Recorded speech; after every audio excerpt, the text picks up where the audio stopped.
So mga tol, kahit po natalo ang ating kababayan na ngayon former world champion na si Marlon Tapales kay Naoya Inoue, 2 araw na ang nagdaan kung saan knockout ang inabot ni Tapales sa round 10. Bagamat natalo si Tapales mga tol, marami pa rin ang humanga sa kanya ng mga international boxing expert. Sinasabi na bukod daw kay Donaire, si Tapales daw ang pangalawang nagpahirap kay Inoue na boksingero. May mga ilang punches po kasi si Tapales na kumonekta dito kay Inoue na talagang nasolidan itong hapon. Bilib nga din po itong insider ng boxing na si Michael Benson kay Tapales dahil pagkatapos daw bumagsak ni Tapales sa round 4, nakipag-toe-to-toe daw ito sa round 5. Sinabi nga din po ni Mike Coppinger ng ESPN, nakakunik daw ng few powerful right uppercuts itong si Tapales sa round 5. Bagamat natalo daw si Tapales, pinakita daw neto ang best niya. Pero pagkatapos nga po ng laban mga tol, makikita talaga natin ang pinsala sa mukha ni Tapales na nabugbog ito kay Inoue habang makinis pa ang mukha ni Inoue. Ayon pa nga sa post ng kasamahan natin sa industriya ng boxing vlogging na si Walang Preno TV, parang kumain lang daw ng sopa si Inoue kila Aling Pasing habang si Marlon Tapales blank. Napag-alaman din natin mga tol sa video ng sports analyst na si Attorney Ed Tolentino, 52 lang ang pinatamang suntok ni Tapales habang si Inoue 146 punches ang tumama. So dyan pa lang mga tol, talagang kinulang ng suntok si Tapales. Sa kabilang banda naman mga tol, dahil alam na nga po ng karamihan na mananatili pa rin si Inoue sa Super Bantamweight Division para depensahan ng mga titulo niya, may mga nakalinya na nga po kay Inoue mga tol.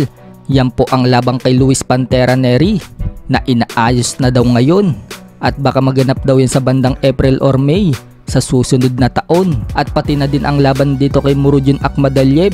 Mandatory din kasi itong si Akhmadaliev mga tol sa WBA Super Bantam. Nagpost na nga po ang matchroom mga tol na nakalinya na daw si Akhmadaliev para kay Inoue.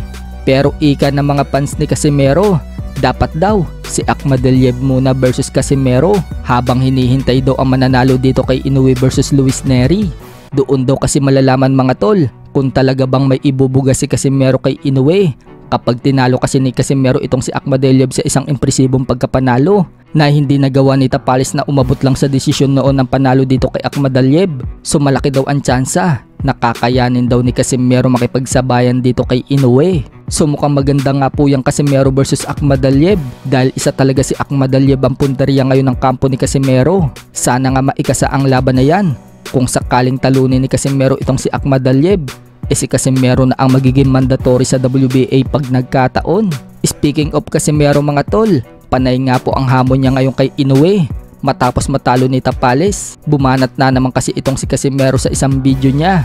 Sinabi niya na alam daw niyang panalo si Inoue pero pagdating daw sa kanya, putol daw ang ulo ng monster. So, Naoya, alam ko panalo ka. Ngayon pa lang panalo ka na. So, pagdating sa akin, putol ang monster mo. Let's go! Bing! Sa isang caption naman mga tol, nagpasalamat si Casimero kay Tapales at sinabing siya na daw ang bahala kay Inoue. Mukhang ipaghihiganti ni Casimero si Tapales at pati na din ang ibang Pinoy na mga tinalo ni Inoue. Pang-anim na kasi si Tapales na Pinoy na nadali ni Inoue. Sa ibang balita naman mga tol, nagpost naman si Pinoy sports analyst ng litrato ni Inoue at 3 mga boksingerong binaklas niya na sina Donaire, Pulton at Tapales. May isang pinto pa nga pong nakasarado at nakalagay po dyan, sino daw kaya ang next na mabibiktima ni Inoue habang may hawak-hawak itong karet. Nag-comment nga po dyan ang tinalo ni General Casimero sa Okada Manila na sina Nibian South African Pilipos ni Tumbua. At sinabi niya mga tol, siya lang daw ang nag-iisang tatalo dito kay Naoya Inoue at easy niya lang daw itong tatalunin.